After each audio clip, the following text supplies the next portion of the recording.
candidly, you'd be nuts to give me the date here and now. But let me put this a different way. What are you waiting for to announce the date? Well, when I got this job, Nick, we'd been through a tough time as a country. Everyone had been through a tough time. You had pandemic, war in Ukraine, impact on energy bills, and there was a lot to get on with. I set out 5 very clear priorities. I'm sure we'll talk about them: to halve inflation, grow the economy, reduce debt, cut waiting lists, and to stop the boats.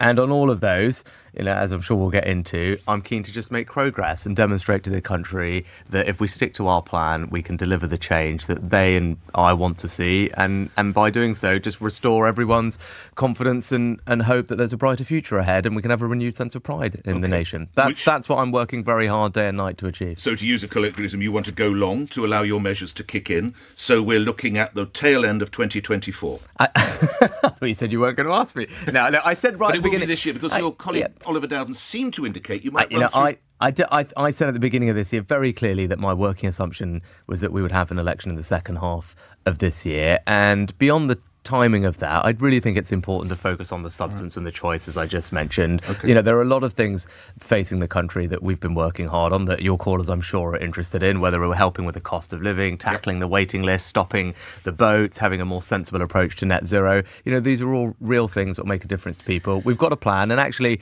as I'm sure we'll get into, it's been tough, but I'm encouraged that the plan is now working and we're starting to deliver the change that I really wanted to.